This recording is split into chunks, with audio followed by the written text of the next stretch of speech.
And now we are transitioning over to looking at the innovators, the people who are also going out of their way to make a change here in Africa.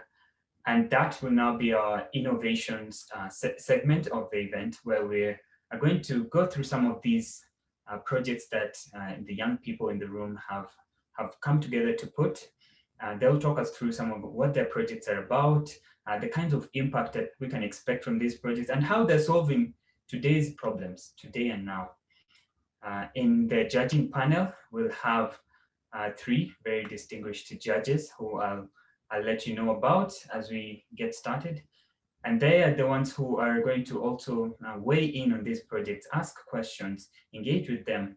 We are encouraging you as the audience to participate in this segment by also putting in your comments, asking some questions, as well as private messaging, who you think would be best suited to be awarded as an energy innovator of this year.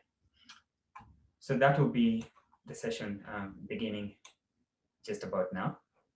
The session is around youth innovations and their exhibitions. It's a session that will take maybe about an hour or so. We have 4 groups that I'll get a summary of, and we can then just get started this session.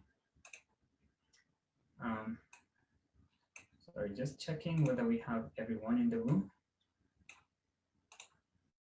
Okay, we have 4 projects, all the way from Kenya, from Uganda, as well as from Cameroon.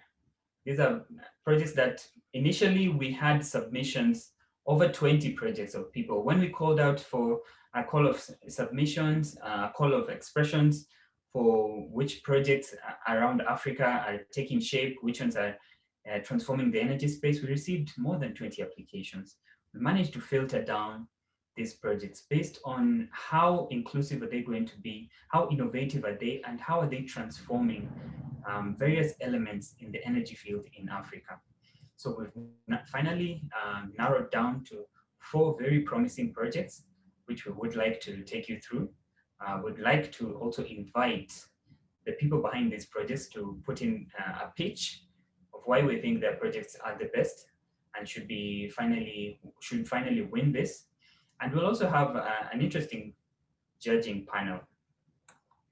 3 professionals, that is Heather McEwan, we have Elvis Sekate, and we have Ben McKenzie. There are our 3 very, very powerful judges, not just Kenyan, but from Kenya, from Uganda, and from South Africa. We have also put in a 1/3 gender balance, just so that we are not, we cannot be easily dissolved, we cannot be rendered irrelevant at the moment. And so those are our key judges who will be behind the scenes. I think I'd like to just give them a chance to also greet us from where they're coming from and how they prepared they are for this session. So I'll start off by inviting Heather McEwan. Heather, you in the building?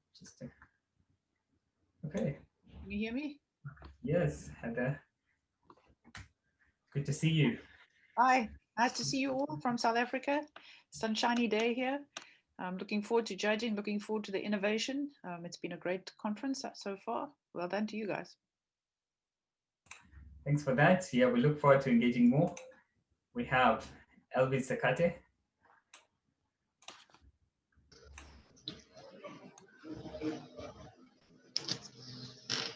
Hello. Hi Elvis, how are you?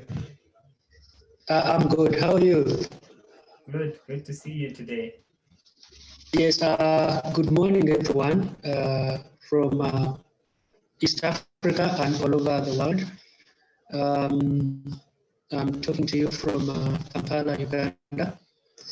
I would like to thank the organizers of these sessions for the World Energy Day, innovators and other partners. I'm so excited to be here. I'm also humbled to be here again with Heather, and I'm looking forward to the challenges. Thank you. Awesome. Thanks. Thanks to you, Elvis.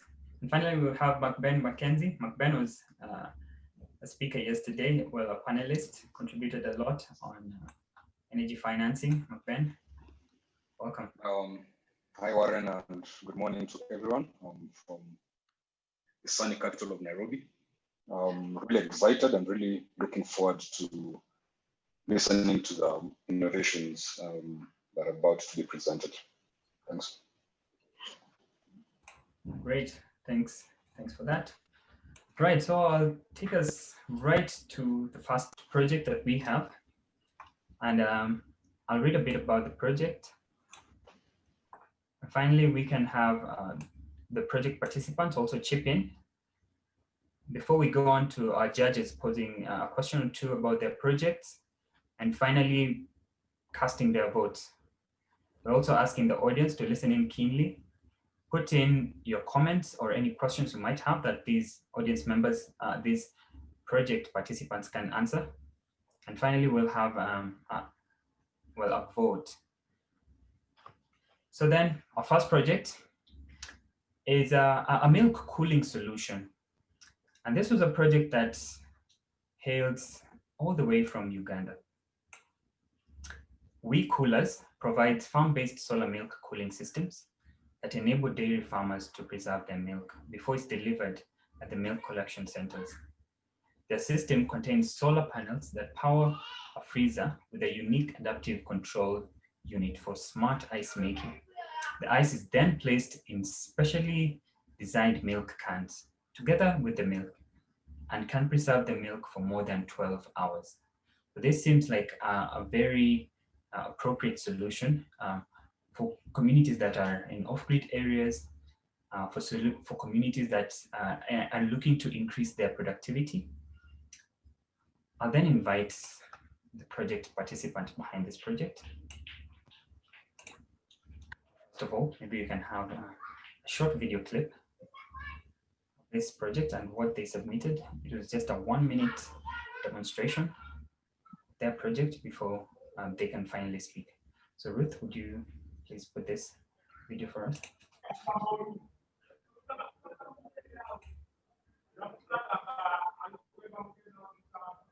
Hello everyone, my name is Bernard Mbaine. I'm a CEO and co-founder of WeCoolers.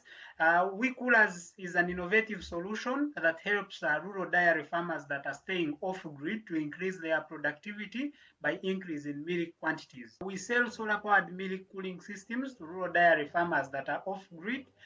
You can see in the photos some of the farmers with our systems. So what we are targeting is to increase the monthly income of each farmer by around 189 euros per month.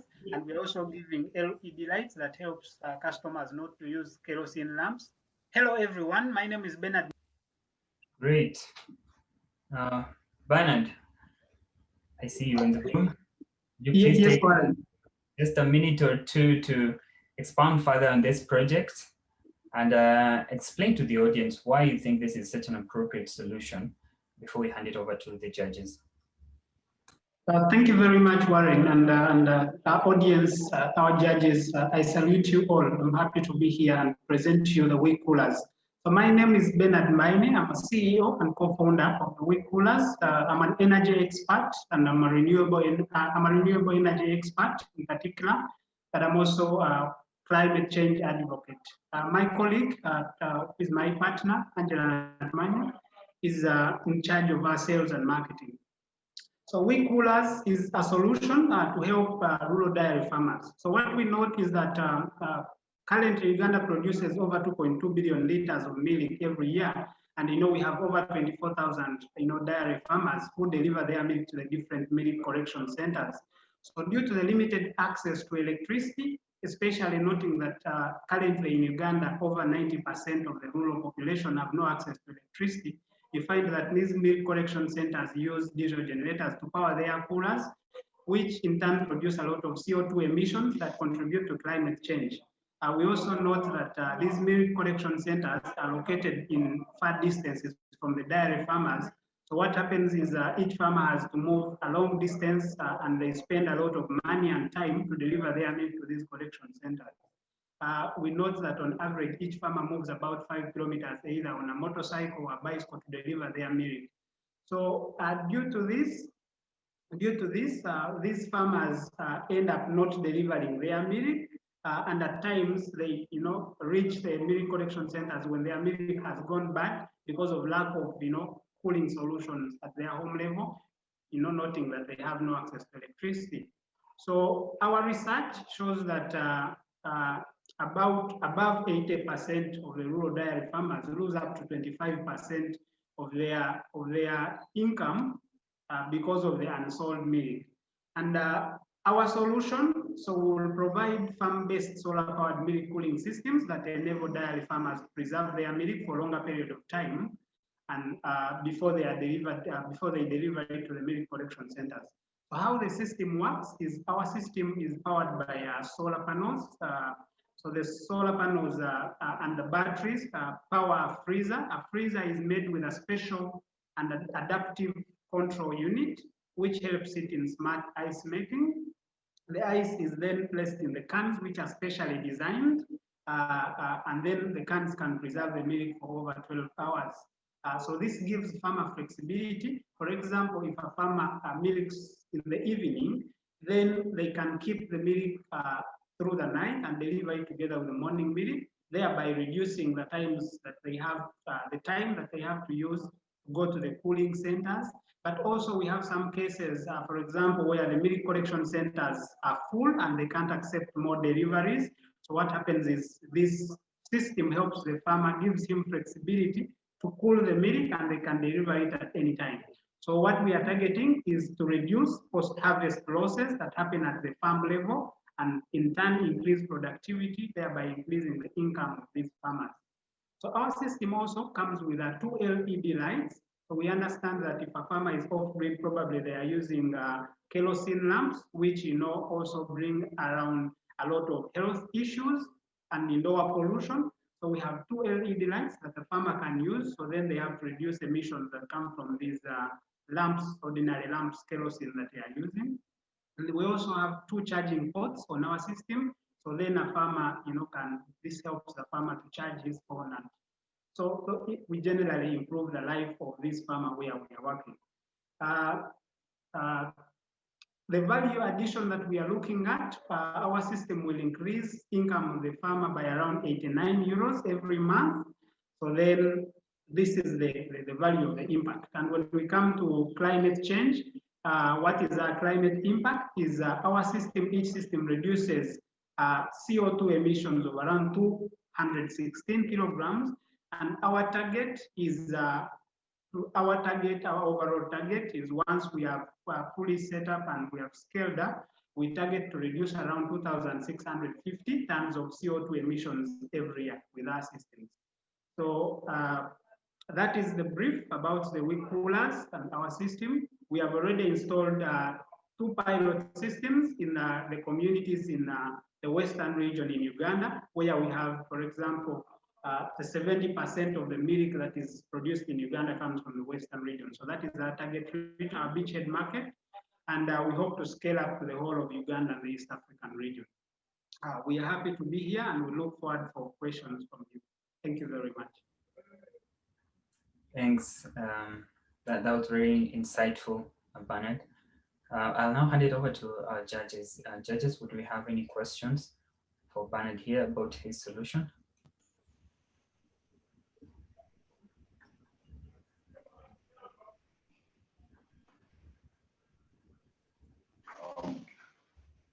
Can I go first? You go first. That's okay. Thank you very much, Bernard, for the brief on your solution. I have one very pertinent question. I'm just smiling because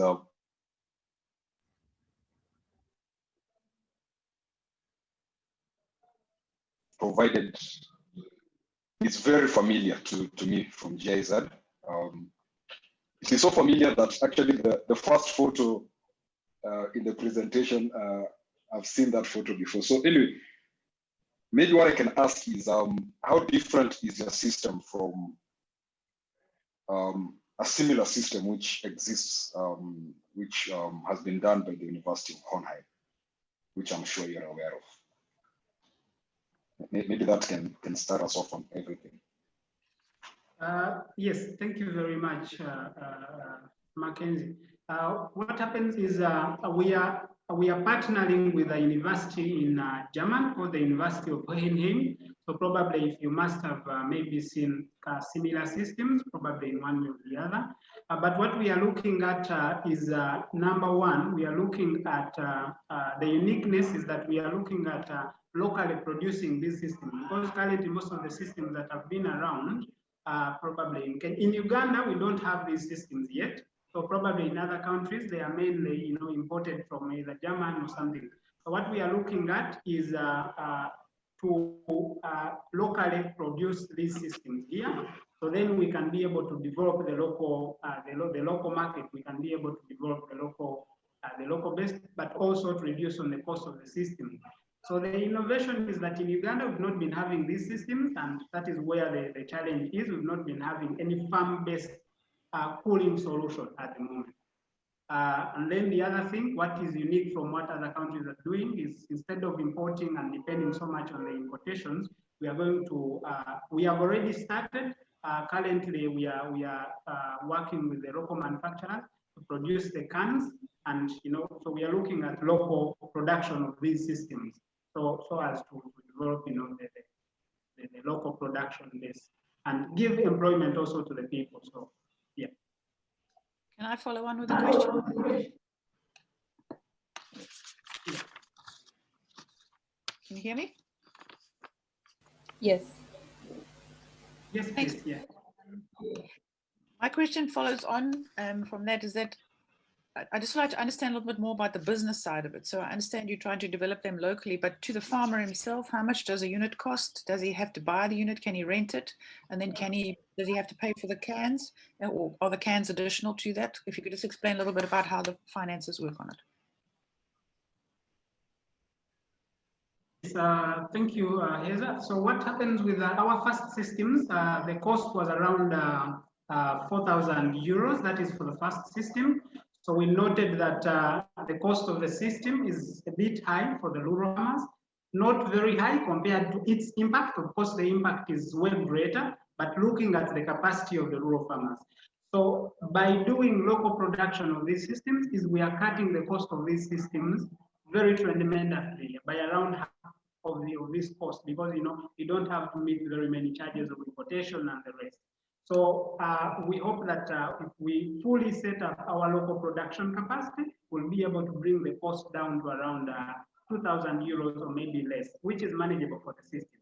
And then also what happens is we are working together with the cooperatives where these farmers deliver their milk, so that we can put in place flexible payment plans.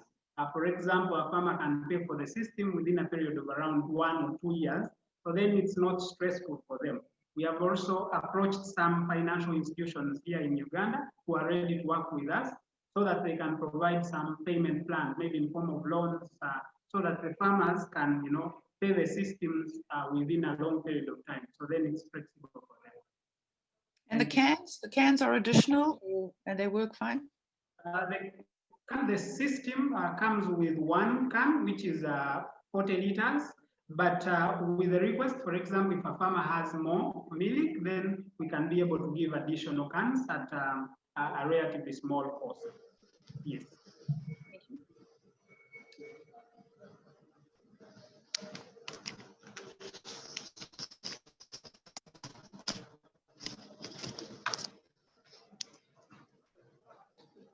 Yes, Bernard. Yes, Elvis. Yes, I can hear you. Can you hear me? Yes, I can hear you. Okay. Bernard, thanks for the presentation. Mine is also a follow-up question from Heather's, and mine is largely concerning about the sustainability of the initiative. With the increased efforts, especially in Uganda, to bridge the energy access, the number of interventions, including rural electrification, among others. And with that kind of innovation, what are the chances, or what are the sustainability chances of your project, considering the fact that energy or electricity, whether renewable or grid, is extending to the rural areas, yet your target market is the rural areas?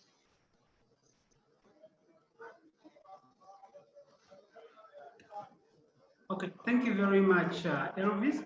So to answer your question about sustainability, the reality on ground is that because currently in the rural areas in Uganda, you have only 90%, you have about 90% of the population without access to electricity. So then that means you're looking at how long is this coming? We still have a long time to cover that gap. That is the reality on ground. But then going back to the real question is, what happens when the grid extends? So what we note is that we are making ice using solar, and we are, producing our ice in the very cheapest way. So our solution can very ably compete with the grid power, because we understand that the cost of grid power in Uganda is very high. So even when the grid extends to any of the communities that we are working in, it still remains feasible for the farmer to produce his ice and cool using the solar system than the grid that has been extended. Because we have seen the real challenges, the real situation in Uganda and maybe other rural communities, that even when the grid is extended, sometimes without productive use of the energy, the rural people are not able to use the power. The power is extended, but they are not using it for anything. So that is the advantage that we have, is that we can compete ably with the cost of grid, which is very high, and then the farmers are using our systems for productive use. So we don't see any challenge with the extension of the grid power.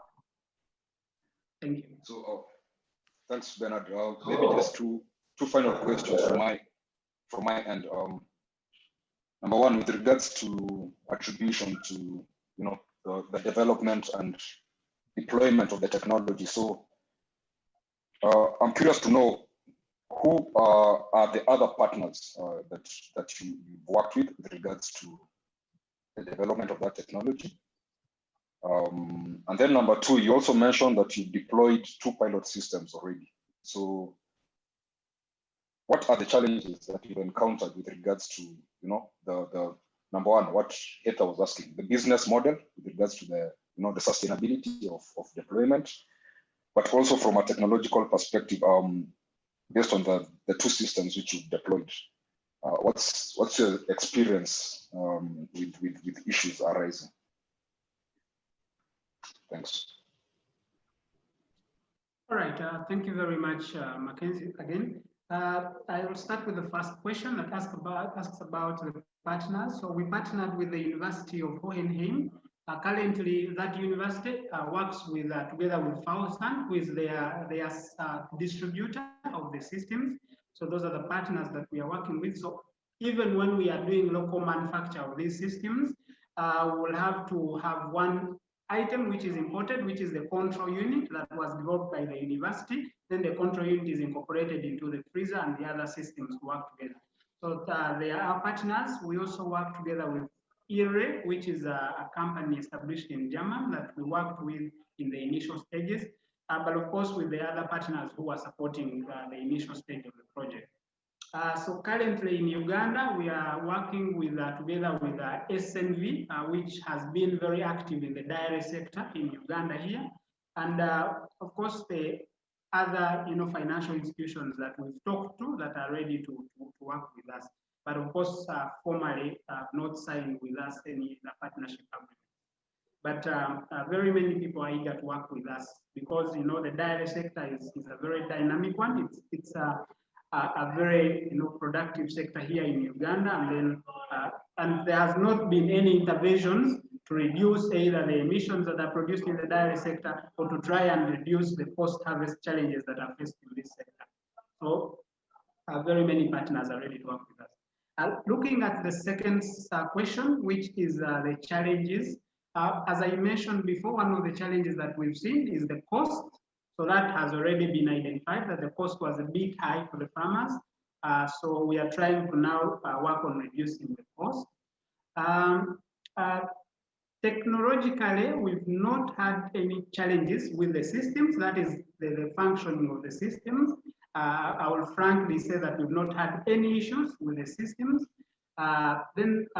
Maybe it's in the operation. One is the cost, and then the second one is the issue that was mentioned a bit before about the cans. So sometimes you find, for example, one of our farmers has a higher capacity of the milk. So initially, if you give maybe a can which is 40 liters to the farmer, it is not enough. So what happens is they need additional cans. So you give either 1 or 2 cans, depending on their capacity of the milk. But the freezer is big enough because we make 25 2-kilogram pieces of ice every day, which is about 50 kgs of ice. So even when a farmer is using up to about 4 cans, there's still enough ice for him to use. Actually, what happens is there is surplus ice for them to use to do their other cooling, for example, for the vegetables or any other cooling that we want to do domestically. So those are some of the challenges that we've noted. Maybe the other one point would be the payment. So if you are dealing directly with the farmer, you have some delays in the payment, most especially like now in the COVID situation where the incomes were a bit low, incomes were affected. So if you're dealing directly with the farmers, you have some issues with the payment, some delays here and there. So we noted that it is the best way to go to deal with the cooperative, because the cooperative is the one that pays off the farmer. So if you're dealing with the cooperative, then sometimes you don't have to get the money from the farmer, but the cooperative can pay directly any installments that are agreed to we coolers.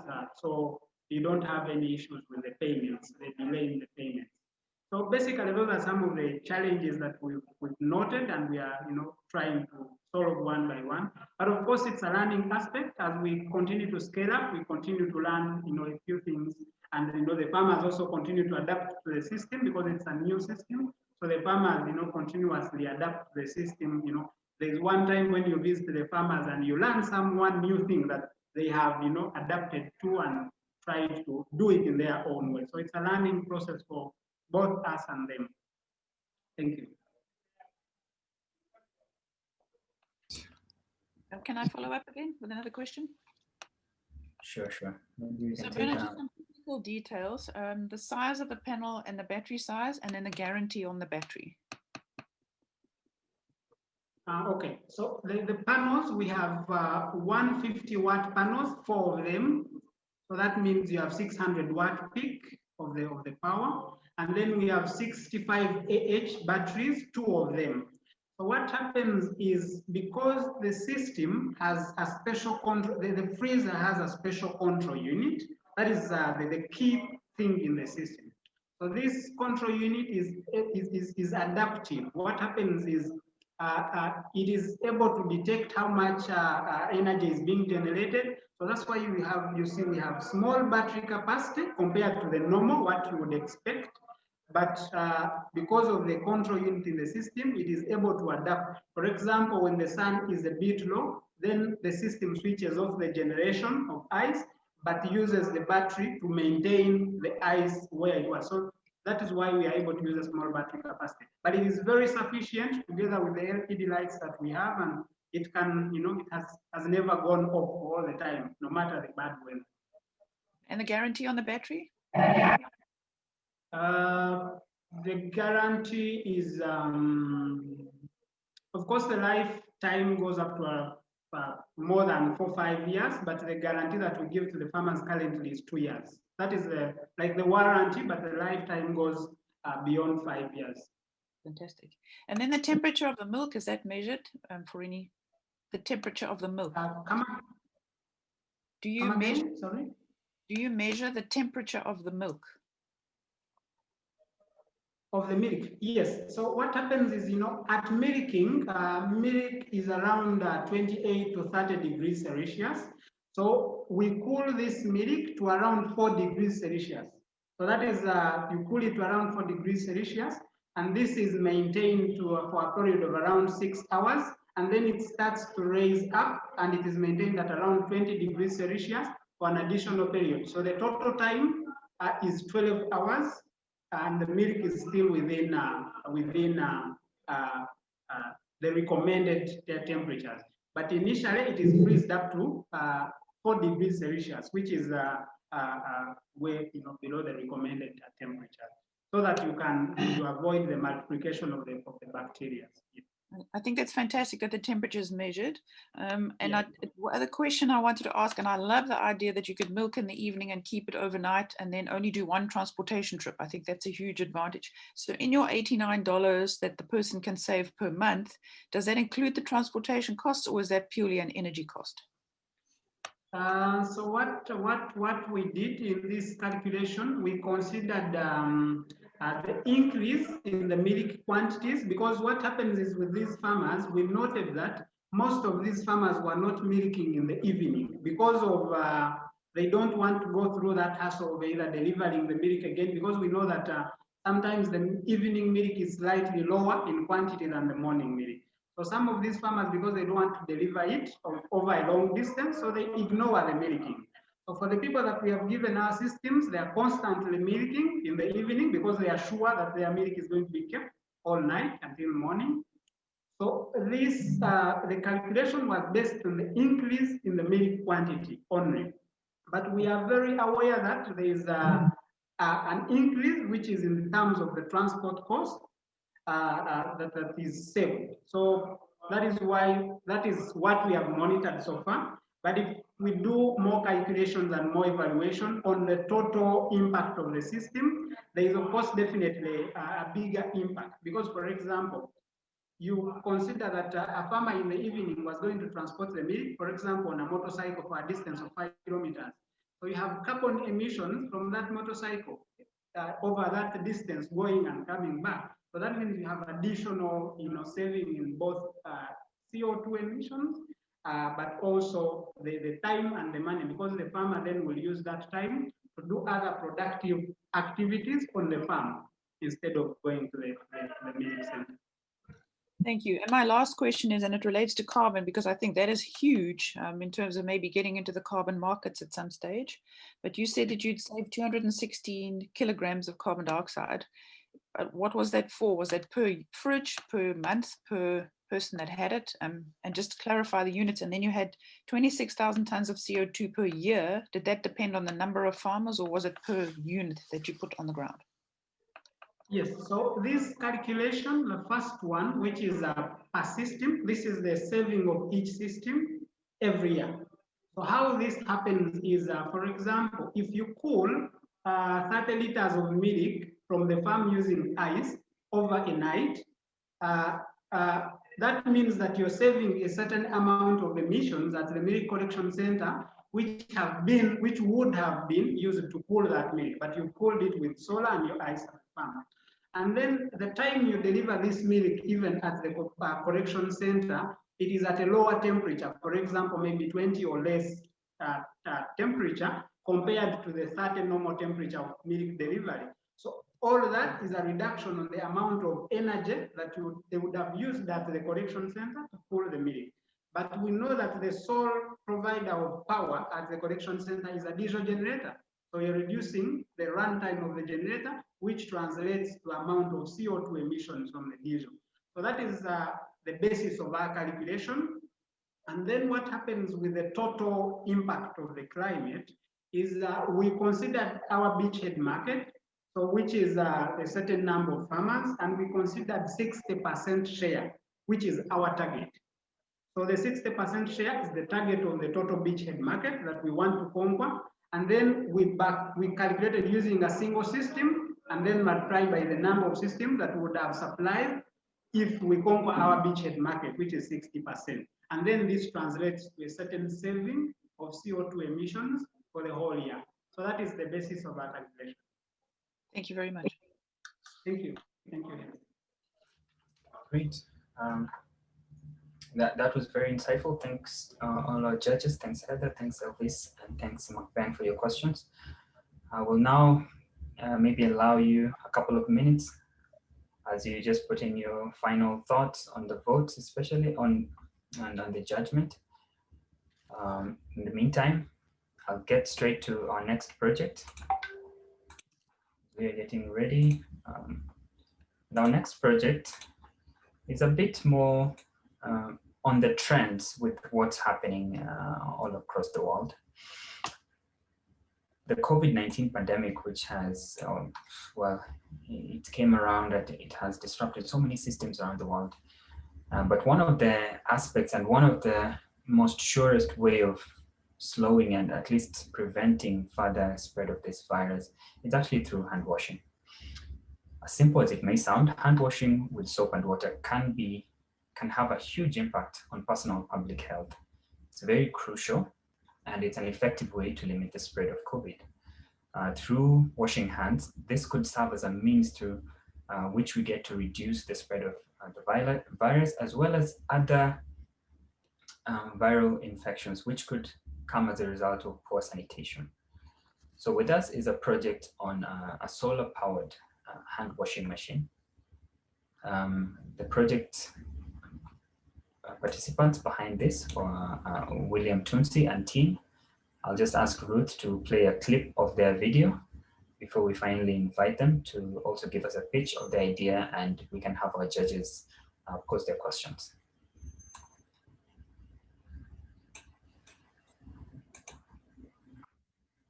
I've designed a solar power automatic hand washing machine that permits people to wash their hands without having to touch the water nor the soap. This system dispenses soap, and after 15 seconds, it gives water to the user for him to be able to rinse his hands. And we bought this idea so that we can eliminate the possibility of contamination during hand washing. Prototype of our project, we went further to do a second prototype, which has more features. The updated version of our solar automatic hand washing machine. This updated version is able to measure the temperature of the user washing the hands. So before you can wash your hands, the machine first of all measure your temperature at the shore of your hand under the tap. Thank you very much.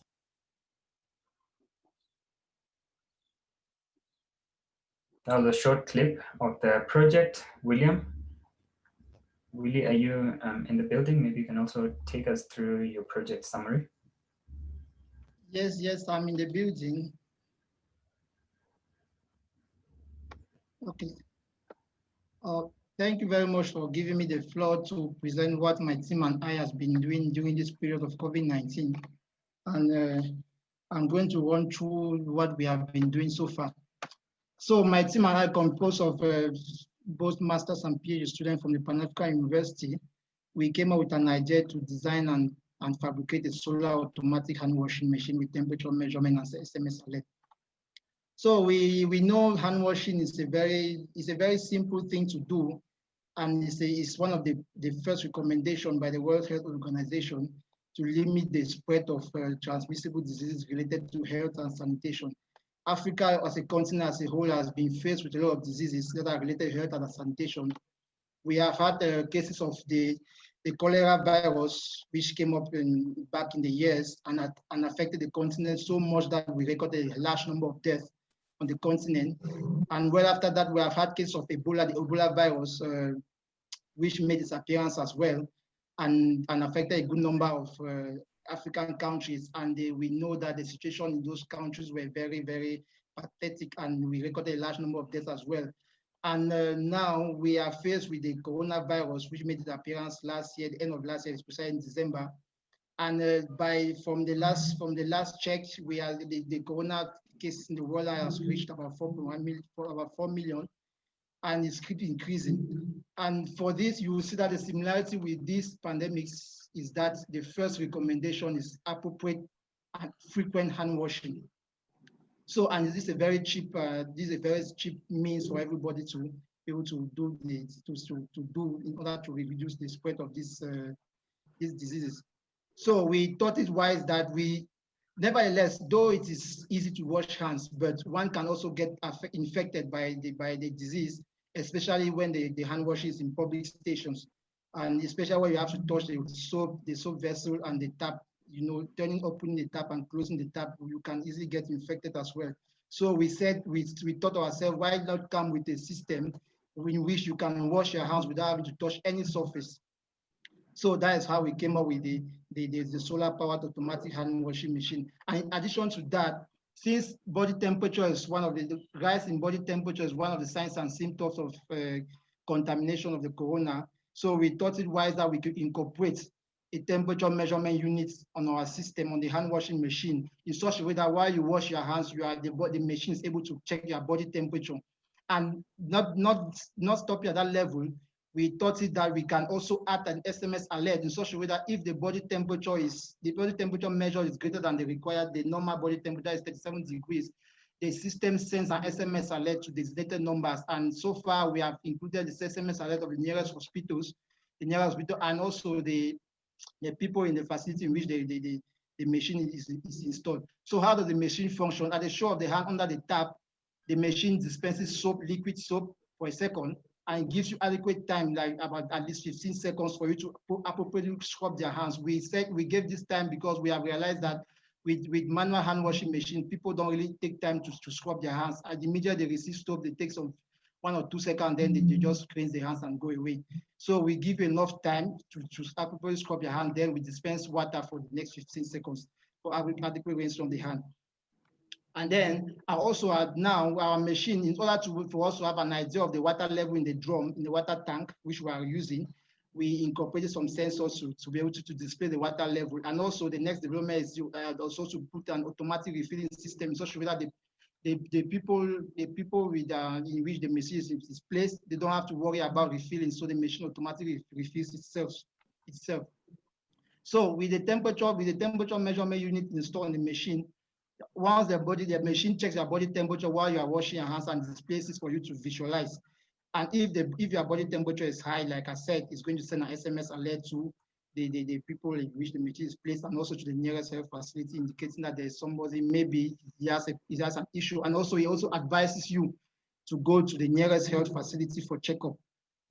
So that's what we have been doing. And for so far we have had 3 machines that has been fabricated. The 4th machine is going to the fabrication of the 4th machine is beginning next week. The 3 machines used within the university, within the Jomo Kenyatta University of Agriculture and Technology. On these 3 machines, we have 2 machines with temperature measurement units, and we have 1 machine which has no temperature measurement unit.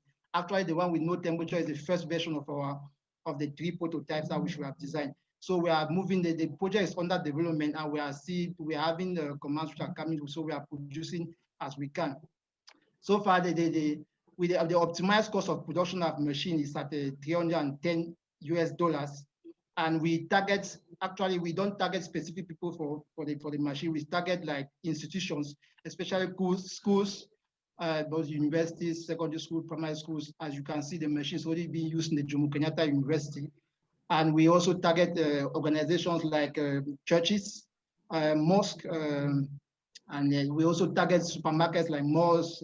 We target banks as well, because those are the people we target so that they can get the machine at affordable prices.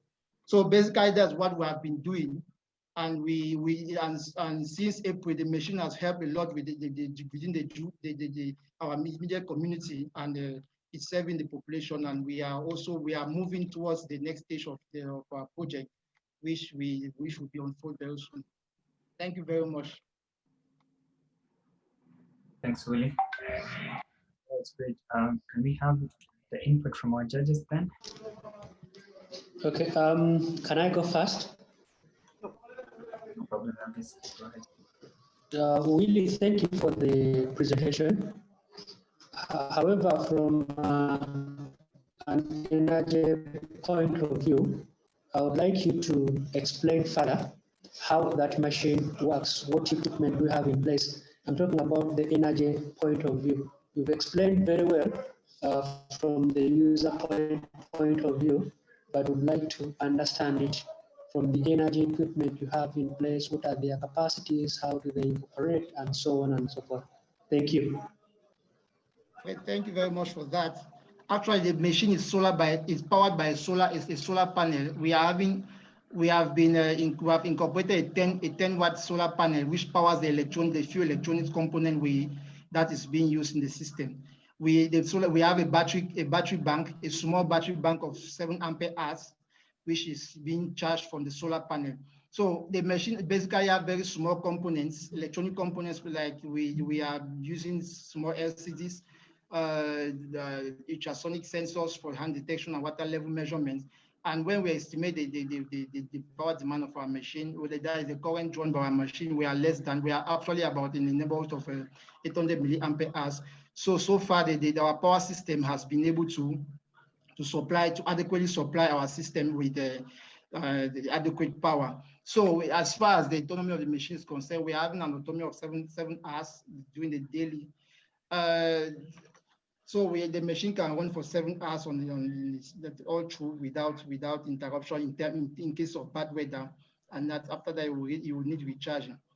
So what the next development which we are planning to do, we are planning to make it a hybrid power. That means we are trying to look to source for energy for another source of power in addition to the solar panel in order to cater for prolonged period of bad weather.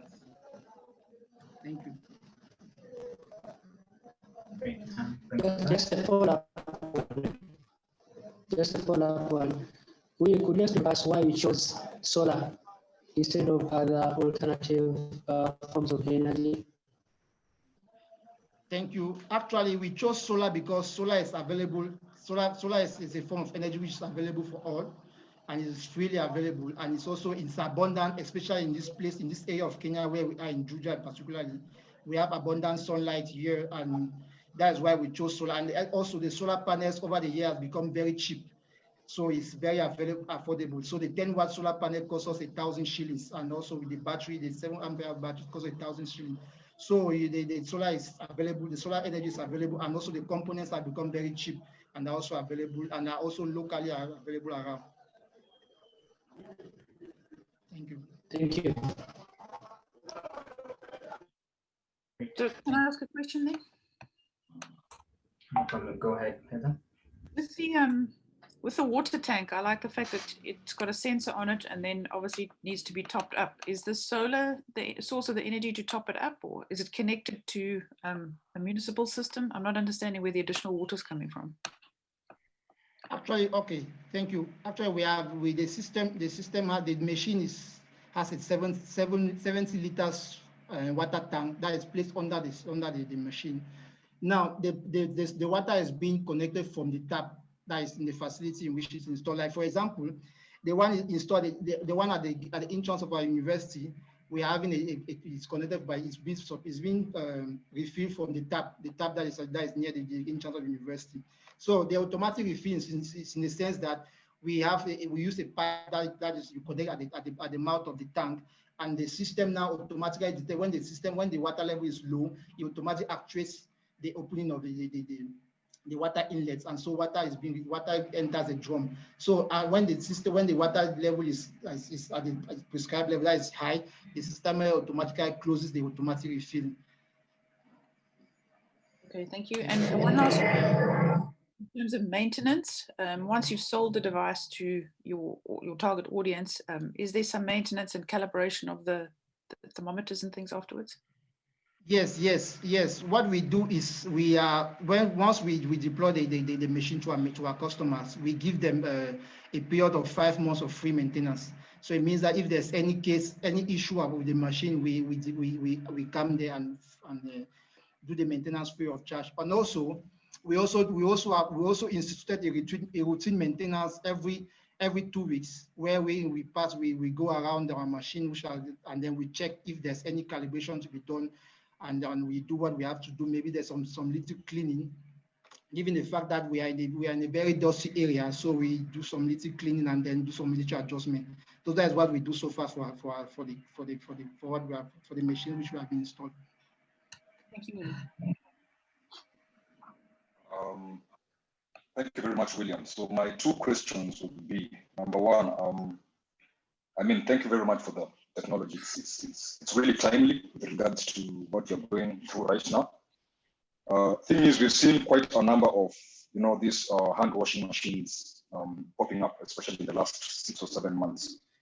So my question becomes, what will you say is the main feature which makes yours sort of stand out with regards to the other many hand washing machines which are coming up? That is my first question. And then my second question will be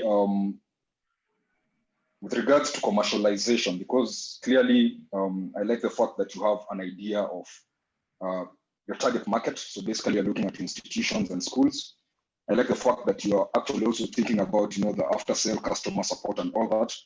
But what are the biggest challenges you foresee yourself facing when it comes to profitable commercialization of the solution? Thanks. Okay, thank you for those questions. I will first of all address your first question, which has to do with the uniqueness of our machine. First of all, it's true there are quite a number of hand washing machines around us, and you will see that some of the machines, they are actually foot operated. And if a machine is foot operated, so it means it can't be used by anybody, by everybody, especially those who have physical disabilities. They may not be able to operate the pedals in order to receive the water and the soap. And also one of the things that make our machine particular is, first of all, the fact that it can detect the water level in the drum and also do the automatic refilling. So far, I've not seen any machine that is able to do that. Secondly, our machine is incorporated with a temperature measurement unit, and which enable the users to be able to take their body temperature while they wash their hands. So far, we have not seen any machine with temperature measurement units. And also, in addition to that, we didn't end up in that level. We added an SMS alert system.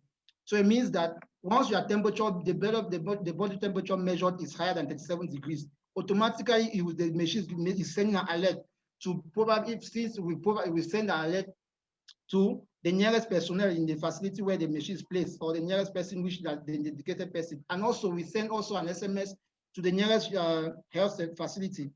In our case so far, we are contacting the JKUAT hospital in case of any high temperature measure. So in that, with those features, it automatically awakens the people around that, oh, there's a case of high temperature here. Probably is the coronavirus, or maybe the person has a fever. We are not very sure.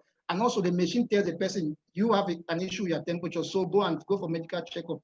So far, we haven't seen any machine with those features. That is what makes our machine outstanding. And secondly, with regards to commercialization, the main challenge which we have been having at the moment, which makes some customers are still very reluctant, some people are still very reluctant, especially when they come to us, at the level of the cost. And we are doing everything in order to reduce the cost, because so far we are with the cost of production of $310, we still think it's still much for a hand washing station. So we are still doing a lot. We are doing a lot of optimization in order to reduce that cost as much as possible. And once we succeed to reduce the cost as much as possible, we are very certain we are going to the machine is going to burst through into the market, because we have a number of people who are really, really interested in the machine, and people really are embracing the technology. Thank you very much, William. Great. Thanks for that. Thanks, Willie. Thanks for the comment. I'll put on the next group. And we have 3 out of, we're on project 3, and we have 4 projects. But even before we go there, I wanted to recognize one of our very, very unique speakers for the day today. Her name is Nabila Alibai, and she is in the room, actually. She will be speaking to us about a design approach to life and change making. So this is an interesting dynamic, different to what energy and all the technical conversations we've had. We want to step back a little and look at, are we having the correct approaches in life? What is our end purpose, and how are we getting there? Nabila will be speaking to us in just about 20 minutes. So you don't want to miss this. Let me have her slide up as we're discussing Nabila. So her speech or her address is going to be very timely in this session. Why do I say that? because as young people, as people who are forward thinking, as innovators, we're looking for opportunities to change, opportunities to showcase different things, to change how the perspective is and how the future is for Africa. Nabila will be speaking to us in just about 20 minutes. She is a TED speaker and with a very accomplished career.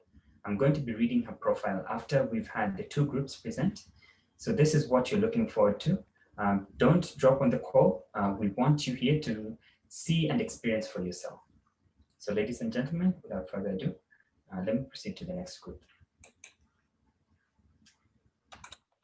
Our third presentation, or a third project, is also a bit of a solutions-driven approach. It's a project around solar-powered egg incubators. Gabtronic is a solar-powered incubator that has a smart control to help farmers in off-grid areas to increase their egg production. It's an innovative project that maybe I'll just quickly ask Ruth to play us the video, and then we can have Emmanuel speak for this one. So Ruth, go ahead. We propose to supply poultry farmers in rural area with solar incubator called Gabtronic that uses the power of the solar to work. The solar incubator does not require training for the farmer to use. The incubator have advanced system to manage power consumption of the incubator and also auto diagnostic system to ensure that the system is performing properly. As seen, that was our first prototype. Then the second picture, that is our second prototype, which looks more improved than the first prototype. Okay, Emmanuel, welcome, and you may discuss more about your project and let us know why you think it's so appropriate today and now. Okay, thank you for giving me the opportunity to talk about the Gabtronic project. I will request you to kindly allow me to share my presentation because I'm not the English speaker like the other. I would like to be guided with my PowerPoint presentation, please. Go ahead, Emmanuel. Okay, thank you.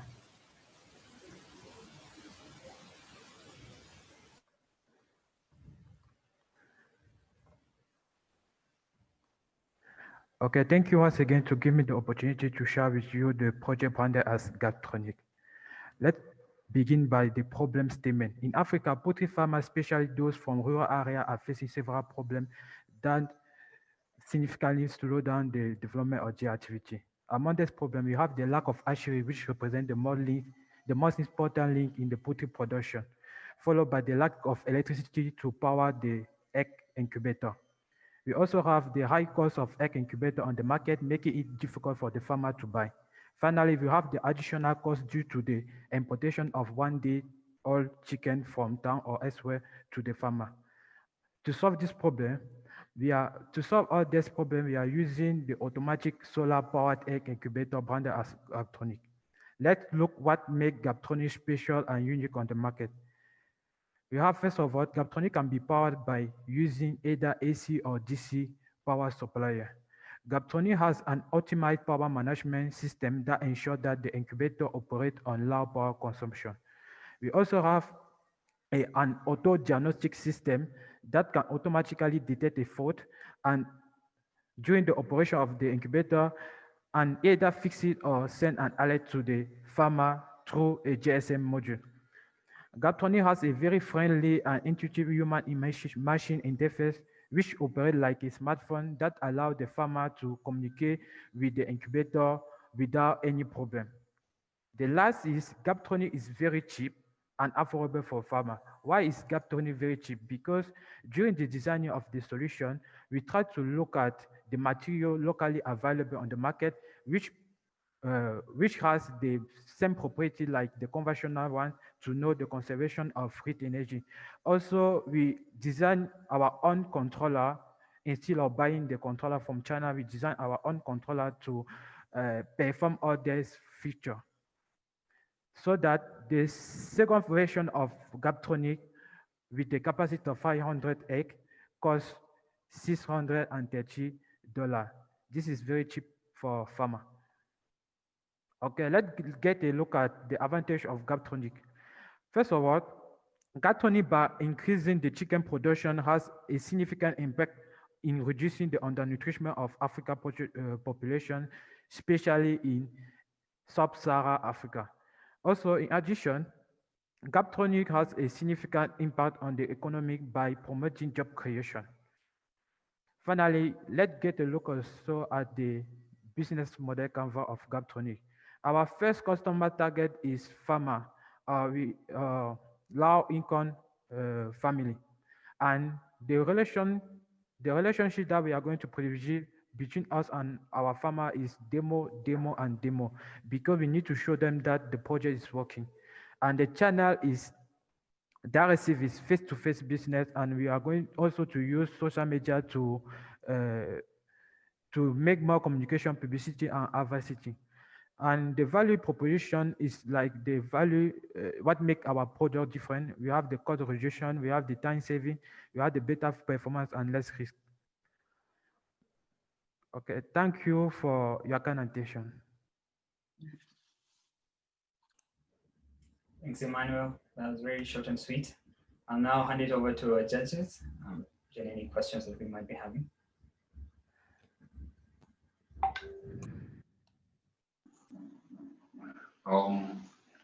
Thank you, Emmanuel.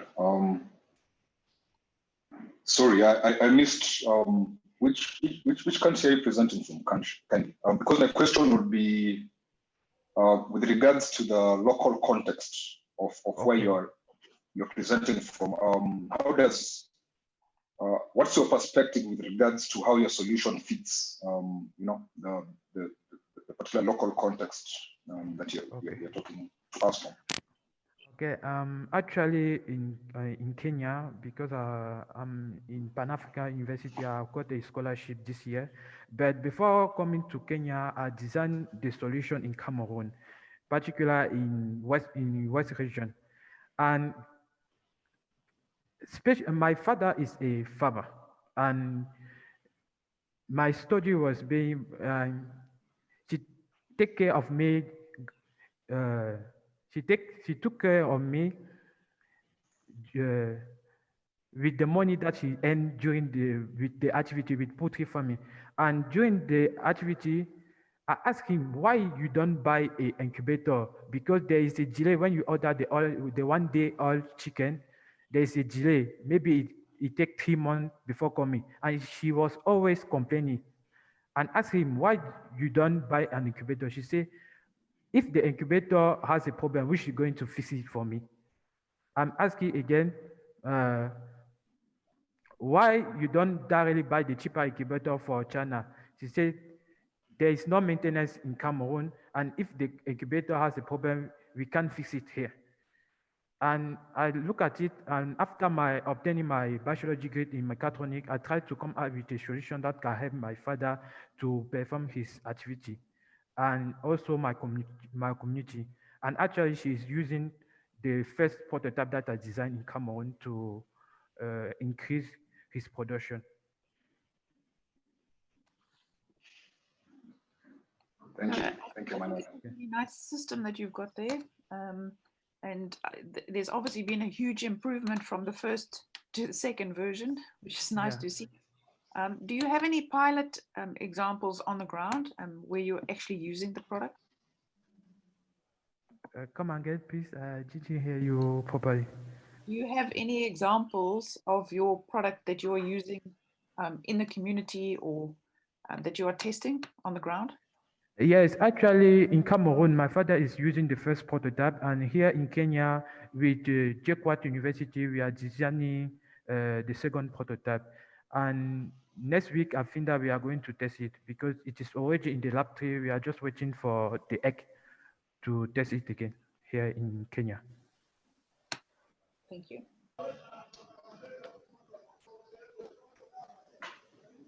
Emmanuel. Yes, sir. Good morning. Good morning, sir. I just wanted to understand from the business perspective, Yes, sir. what is your target market? Are they individual farmers, or it has to be a group of farmers? Because in your presentation, you mentioned that so far what you've done, it has a capacity of hatching 500 eggs. Yeah. Okay. Okay. And Yes, sir. if it has a capacity of hatching 500 eggs to an average farmer, I Yeah. believe that would be enough. So I'm trying to understand what is your target market and try to make sure that your innovation will be in use, not redundant. Okay. Our target market is rural area, because it is in rural area that we have most of the farmer. And also we are going to focus of farming conversion by tell them that is working and show them that is working. And also technical assistant for those who are beginner, we can design for them. They can customize the product. They can say that I want, instead of having 500 egg, I want the incubator of 100 egg. We are going to design it for them and give them the price. But the customer target is rural area. Great. Okay, maybe a last one from my end, Warren. You've actually made me forget it. Wow, it has disappeared. It's okay, carry on, Emmanuel. Thank you.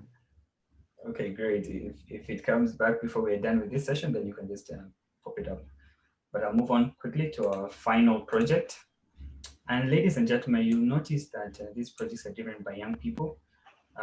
There are female members of the groups. I'm just not sure why we're not seeing them, but they are present. So before you go out there protesting about the conference being gender impartial, please bear in mind that these are teams. They're just being represented by one person. Our last project, last but not least, is an interesting one. It's probably, I should let me just get the description.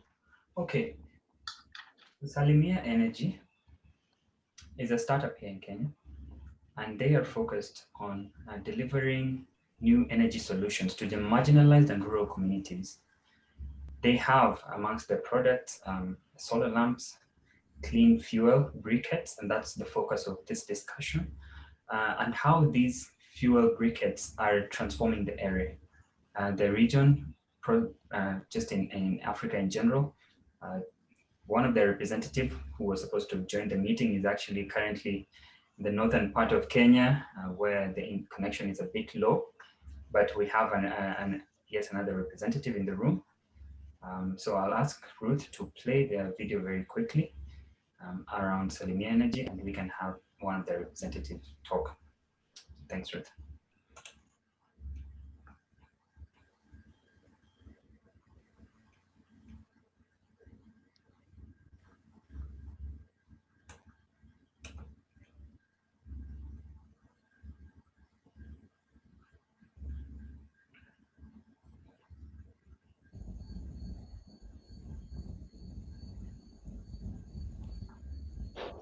This is the briquette solution, where they're offering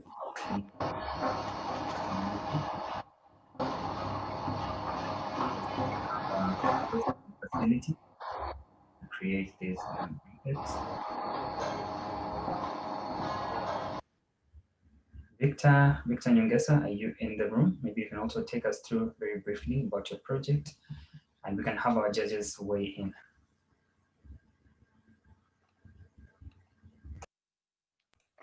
Hi, my name is Victor, and I'm also one of the co-founders of Salimia Energy Limited here in Kenya. So basically what Salimia Energy we're looking at is we have two major projects that we run. That is four major projects that we run. That is in briquettes. We have cook stoves, we have solar energy, then we have that is carbonized and then non-carbonized briquettes. So basically, in this kind of presentation, I'm going to focus on solar energy, which is what we are running with the marginalized communities, and then also running with the people in the slums, people who are not able to afford this particular kind of solar energy. So in brief, Salimia Energy is a renewable energy company that is in Kenya, registered in Kenya. So basically, I'll just jump into the kind of problems we are trying to solve. Initially, the challenge that has been in the renewable energy is acquisition of these products because of based on their costs and their prices. You find it's higher on top of the roof, and then these products, the people who are expected to acquire them, they are people on the low of the grid. So we came up with a model that within this model, we are able to give them a solar systems, and then they are able to pay in installments. So for that, they have been able to acquire solar, and then considering the GDP of Africa, you look at 70% of the people in the Africa, most of them are like 70% are people who are living in abject poverty based on the World Index. You look at that abject poverty, these people are earning about $3 a day and below. So for us, what we decided, if they are earning this particular amount, then in turn they need to save on costs. So basically, we came up with a particular kind of a model that they are able to acquire this particular product that will help them in saving costs, and also being able to help them grow their finances. And then in turn, these finances will be invested into their livelihood. Then another solution for us is through this acquisition of many people acquiring these products, they are able to curb something called global warming. So for us, what we do like they are able, when they use the products, they are able to reduce the amount of carbon emission in the environment. So in turn, being able to curb global warming. In terms of health, also, you realize most people who are using kerosene, spending 30 shillings every single day, you realize that their health, because of carbon monoxide emission, you find their health is in jeopardy, and that is especially affecting women and children, because these are the people we presume that they're the people most of the time they are at home. So for us, what we did is with this kind of model, we give them a solution whereby in terms of health, we are able to reduce the number of times these people visit hospitals. And in turn, in the long run, it still boils down to them saving on finances. And then also being able to live a healthy life and live a good life. Because now these people are not frequently going to the hospitals. They're not being affected by carbon monoxide emission in the air. And then in terms of, like I said, our focus majorly is both on domestic and SMEs, that is small micro enterprises who are using our product. So our products, solar products, are majorly tailor-made to this kind of people. So for the domestic one, like you find the other project where my co-partner is in Kakuma, these are refugee camps. So within the refugee camps, we give them the solar panels. Then we also give them the cook stoves, whereby they are able to use our renewable energy, that is briquettes, which goes hand in hand with the cook stoves. So you find this particular products be able to save on cost, on fuel cost, and also save on the time that these people spend in the kitchen cooking. So in terms of our market size, the market size is big because like I said earlier on, you're looking at 70% of people in the world, most of them are in Africa. So we are not just looking at it in the Kenyan perspective, but we are looking at it in the African continent and sub-Sahara countries. So basically, these are the people, most of them are vulnerable, and you find there is a lot of solar, like in Kenya and sub-Sahara African countries, you find that there is a lot of sunlight. So this sunlight can be converted to electricity for us. And then it's able to power their homes, and it's able to power their daily domestic cooking, their domestic lighting, and also be able to power them in terms of their business. So like our model, which is very convenient for all these people, one of our models is that they are able to pay in installments of about 40 shillings. And this 40 shillings is actually our tabulation of what they are able to save is what they are able to pay for this particular products. And then after they have saved for a while, then they will also upgrade their products based also on their needs that will come, because we also tend to believe that the needs of people keep on increasing every single day, and they keep on becoming better every single day. So in terms of our partners, we have, currently we're working with the SNV, who are now like the current one, the NGOs who are hosting us in Kakuma within the refugee camps. Then we're also working with Ban Manufacturing, who are the manufacturers of Jikokoa. And then we also work with some partners in Dongfang, that is some partners in China, because we also do something because we work with them in terms of consultancy of the machines. So basically those are major partners that we work with within this industry. Thanks for that, Victor. Thanks for your project summary. Okay, would we have any questions from our judges?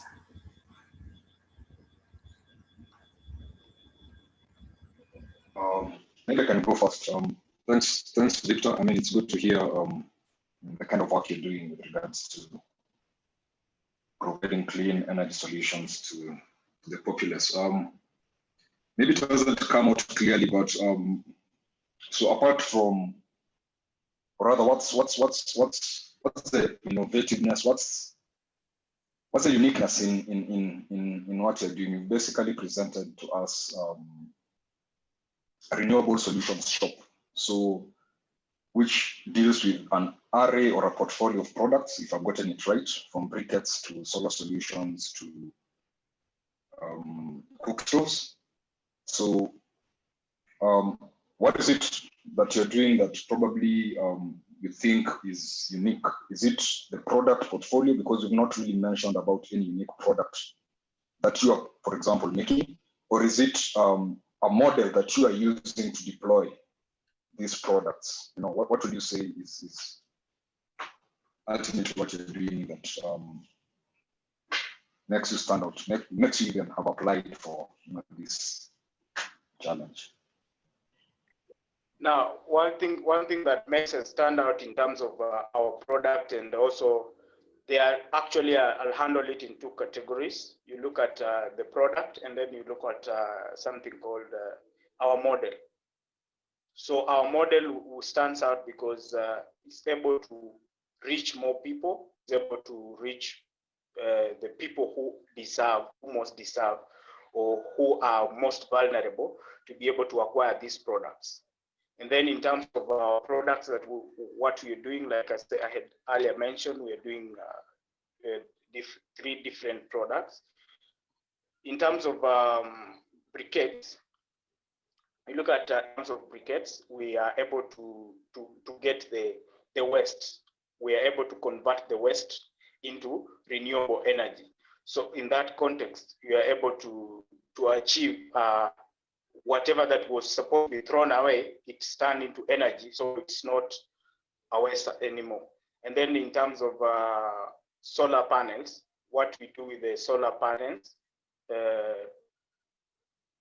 in terms of the solar panels, you realize that we customize the solar panel based on the needs of our client, which most people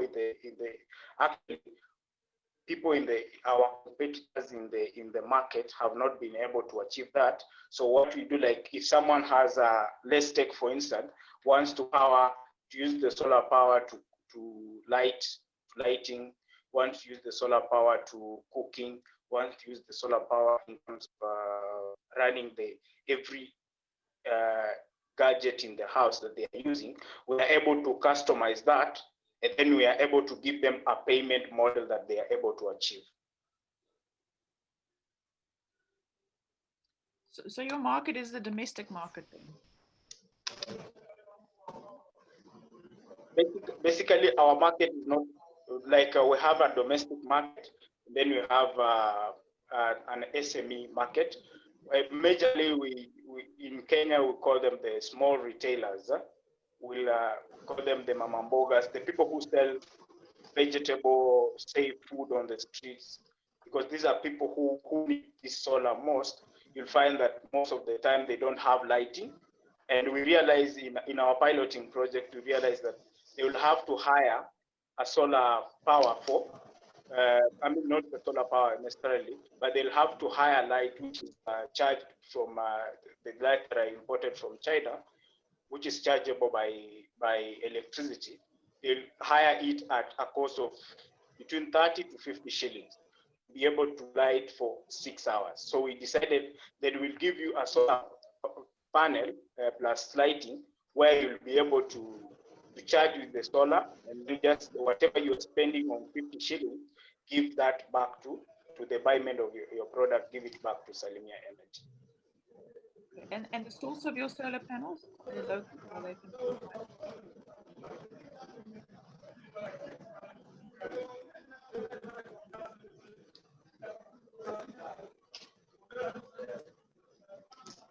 Yes, I don't think you have got any more. So, the question was the source of your solar panels. Are they local or are they coming in from overseas? Currently, because of constraint of cash, we really don't import solar panels from outside, but we have suppliers who are in Kenya. So these suppliers, they are the people who supply us with the solar panels. We get the best quality from them.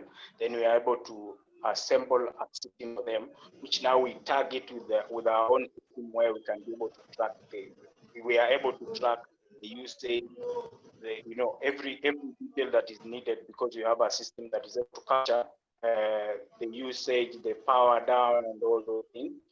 And then if maybe there is a problem, we are able to access all those things.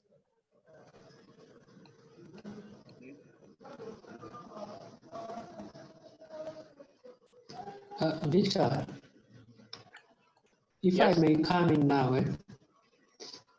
Yes.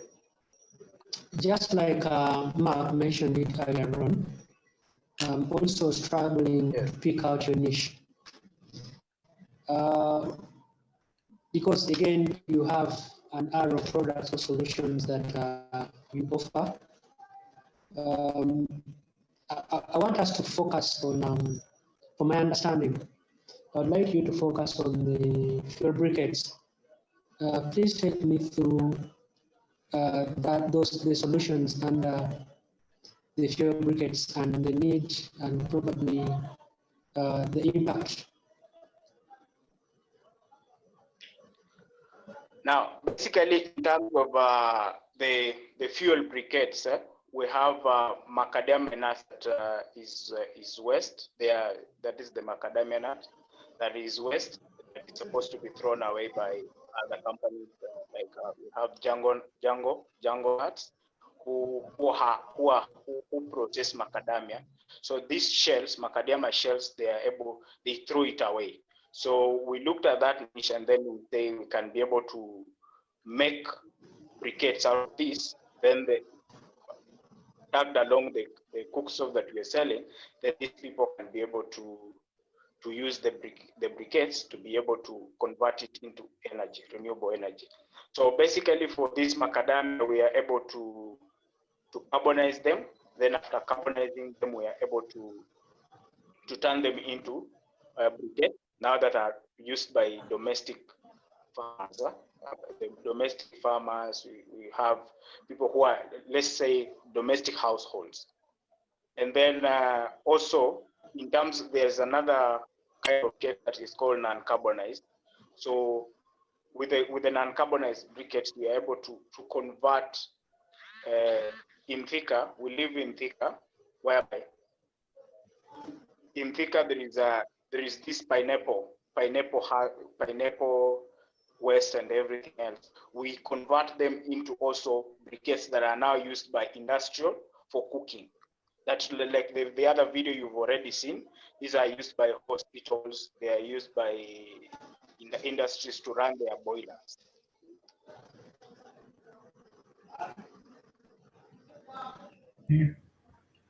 Thanks for that.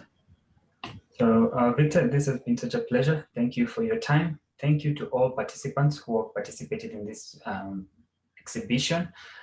We've just highlighted but some of the projects that showed a lot of potential, and now it's up to the judges, and you have all seen some of these projects and what potential they could have.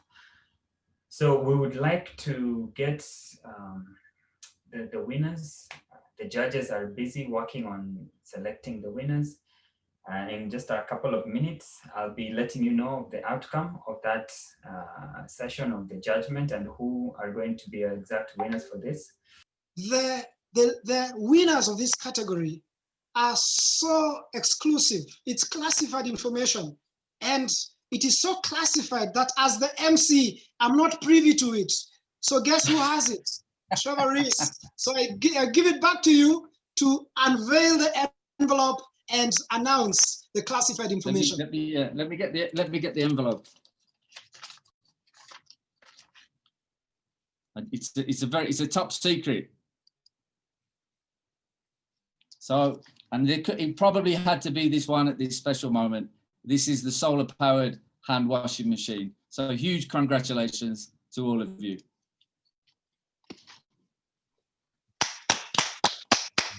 A very big congratulations to the solar-powered hand washing machine. Do we have any representatives from that project here? I know you have representatives here. Please, we will be honored to hear something from you as our winners of the Youth Innovation Award. Any representative? Yes, we have a representative. Yes, Mr. Eric, there's a representative on board. Fantastic. Please introduce your name and go ahead. Yes, my name is really Stephen Tunsi Fokwi, and I'm the leader of the solar automatic hand washing machine, which we came up as an initiative to be able to help, especially the Kenyan government, to fight against the rapid spread of COVID-19. We are so much happy that we were able to be outstanding in this competition. It's really so much joy that this conference has put us ahead. And we wish and we believe this system is going to be rapidly deployed, not only in Kenya, but all over Africa and all over the world to help reduce the rapid spread of diseases, especially related to health and sanitation that may come in the near future in addition to COVID-19. So thank you very much for this competition. We are very happy. We are very happy to be the winner of this competition.